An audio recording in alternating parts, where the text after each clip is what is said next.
Secrets unravel, love ignites, and betrayal lurks, where duty meets forbidden desire. Take your clothes off. Hey folks, Maya here. Heads up, there are spoilers ahead, so grab your snacks and let's dive into today's story. The film begins with shots of a girl lying on the ground, waking up in a cold sweat. Captain Stefan Brandt casts a glance at the woman packing. When Stefan asks if they will see each other again, the woman refuses. Moments later, the phone rings, and a voice asks Stefan to come in. Captain Brandt learns that he is going to Holland to command the personal guard of the former German Emperor, Kaiser Wilhelm II, who fled 20 years ago due to Germany's defeat in World War I. German troops had just entered the Netherlands this morning, allowing the captain unhindered access to the former German Emperor's suburb of Doorn. Entering the mansion, Brandt hands the Kaiser's adjutant an order for his appointment as commander of Wilhelm's personal guard. The adjutant warns that there should be no harassment of the servants on the mansion grounds.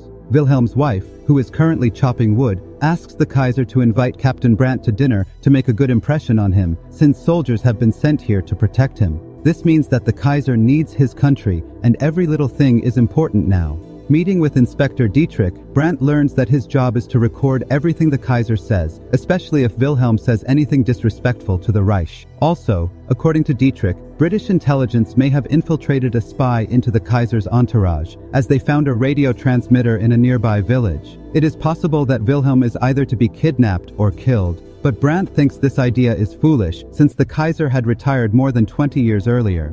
Dietrich reminds the captain that if anything happens to Wilhelm, the inspector will personally shoot Brandt. Meanwhile, in the suburbs, a maid enters the Kaiser's office asking questions. Wilhelm learns that Mika is new and comes from Holland, which is currently being overrun by Nazi German troops. When asked if she would capture Holland if she were in command of the German army, the girl answers yes without hesitation, saying Holland is so beautiful. In the evening, Mika knocks on Captain Brandt's door. The girl relays the Kaiser's words of an invitation to dinner the next day. Looking at Mika, Brandt orders her to undress. Approaching the girl, the captain wants to possess her, but clutching his stomach, he says that he accepts the Kaiser's invitation to dinner.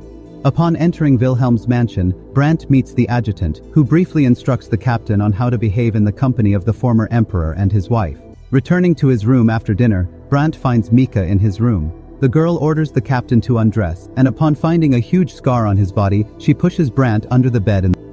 The adjutant informs Wilhelm that Brandt suspects a British spy is in the Kaiser's entourage. This prompts the captain to request permission to move closer to Wilhelm by relocating to the mansion. While throwing bread to ducks by the pond, the Kaiser notices Brandt and invites him to dinner again. After dinner, Wilhelm asks Mika to escort the captain to his new room in the mansion. As she leads him to the room, Mika reveals her name but requests that Brandt refrain from addressing her by it. She explains that her job could be at risk if anyone discovered she was involved with a high-ranking officer, and Stefan himself could face serious consequences as well. The next morning, Stefan meets Inspector Dietrich, who informs him that another spy transmission has been detected. Although there is only one car equipped with a direction finder at present, Dietrich assures Stefan that once a second vehicle arrives, they will pinpoint the signal's source. Dietrich glances at Mika and remarks dreamily that he would enjoy interrogating her. Stefan retorts that instead of pursuing Maids, Dietrich should focus on obtaining the second car with the direction finder.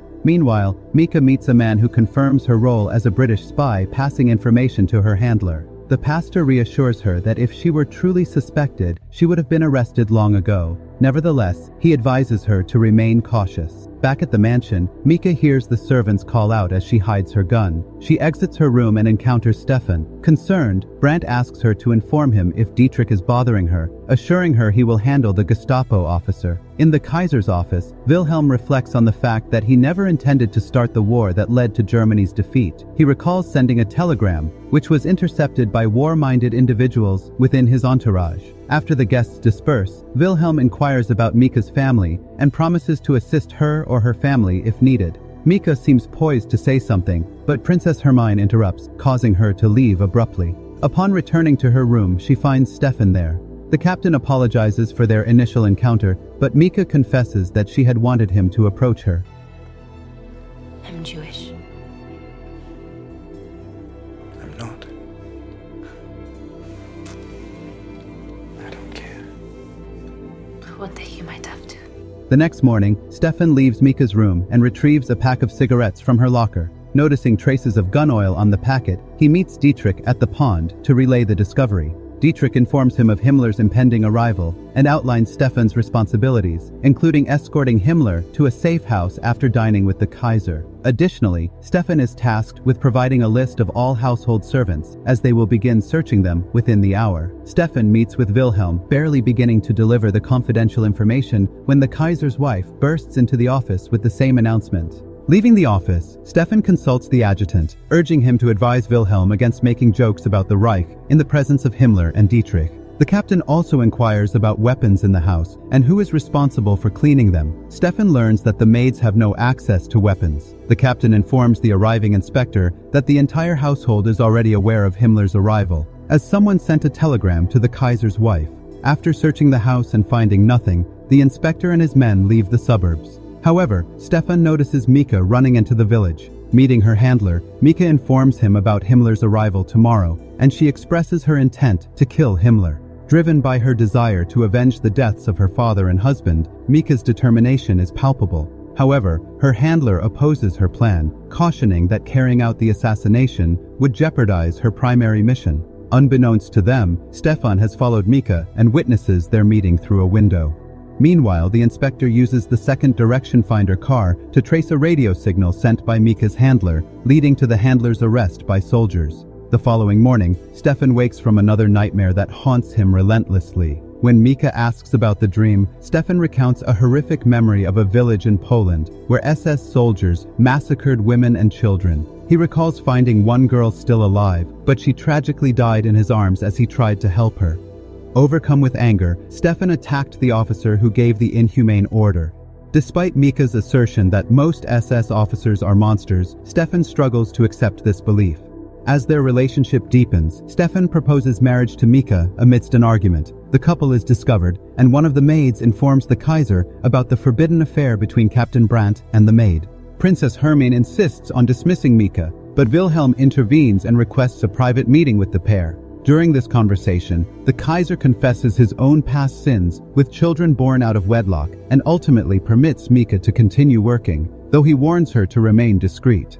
Upon leaving the Kaiser's office, Stefan receives a message from Inspector Dietrich, who announces that a spy caught transmitting radio signals has been apprehended. Recognizing the arrested man as Mika's handler, Stefan pieces everything together. Without confronting Mika, Stefan visits the suburbs and keeps quiet. Later, after Himmler's meeting, Stefan takes Mika to a back room and reveals that her pastor, her handler, was arrested the day before and is being interrogated. He warns her that sooner or later, the pastor will confess everything. Stefan offers to keep her secret if she leaves the Kaiser's mansion immediately, but Mika refuses, insisting on fulfilling her mission. Returning to his room, Stefan encounters the inspector, who informs him that the pastor's confession is imminent. Shortly thereafter, Himmler himself appears in the room and announces that Hitler has forgiven the Kaiser, allowing him to return to Germany after 20 years of exile. However, Himmler reveals this act is merely a ploy to expose monarchists and their allies. Stefan and the inspector are tasked with intercepting all correspondence and personally reporting addresses from intercepted letters to Himmler. During dinner, Himmler shares the chilling details of the Nazi agenda, explaining that in occupied territories, they plan to eliminate undesirable people, such as the elderly, the disabled, and children. He recounts a monstrous experiment where 10 infants were injected with a substance, causing them to die in their sleep. Himmler remarks that 10 people in 1 minute is very inefficient. After dinner, knowing the adjutant's loyalty, Stefan asks him to inform the Kaiser about Himmler's traps. Thank you. Heading to Mika's room, Brandt does not find her there. Meanwhile, Mika meets the Kaiser, who is splitting firewood in the woods after dinner. She tells him that she must leave for good, but delivers a message from Winston Churchill. Realizing that Mika is the spy, Wilhelm suffers a heart attack and calls for help. Mika rushes back to the mansion, where Stefan fears the Kaiser may be dead. At that moment, the phone rings with news that the pastor has confessed everything about Mika. Stefan assures the guards to trust him, insisting that the girl won't have time to escape. He orders all entrances and exits to be sealed. Meanwhile, Princess Hermine finds Wilhelm, who turns out to be perfectly fine. Wilhelm tells his wife about an invitation from Churchill to hide in England and eventually reclaim his role as Emperor of Germany once the Nazis are defeated. However, Wilhelm declines Churchill's offer, just as he rejected Hitler's invitation to return to Berlin after hearing Himmler's speech. A minibus arrives, and Stefan, along with the adjutant, helps Wilhelm into it under the guise of taking him to the hospital. Leaving Princess Hermine behind, Stefan departs, picking up Mika on the way. Gestapo vehicles arrive at the gate as the pastor cracks under interrogation. Stefan tells the officers that he is rushing the Kaiser to the hospital due to a heart attack. However, Inspector Dietrich decides to inspect the bus. As one of the Gestapo men opens the back door, Stefan shoots him and then kills the inspector, escaping the mansion grounds. Mika thanks the Kaiser for saving her life, and Wilhelm is glad they were able to bid farewell before passing out. Stefan stops the bus, discards his gun, and asks Mika if she has a safe place to hide. Mika asks Stefan to come with her, but he decides to stay, believing he is safe since he has taken the Kaiser to the hospital. And the spy is suspected of shooting the officers. As Mika runs into the woods, Stefan shouts, asking if she will marry him. Mika replies that he should find her after the war. After taking the now conscious Kaiser to the hospital, some time passes. Stefan receives a package, which contains the book Mika had been reading. On the title page, there is a message with an address where she will be waiting for him. Meanwhile, in London, Meek sits by the lake and is informed that the Prime Minister is ready to meet her. When she stands, it becomes evident that she is pregnant. At the same time, in Berlin, the air raid alarms blare, and the roar of engines fills the sky. This is where the movie ends. So that's it. If you enjoyed this movie, share your thoughts in the comments section below. And don't forget to check out the recommended movie on your screen right now. Watch it and join Mahi's movie recaps.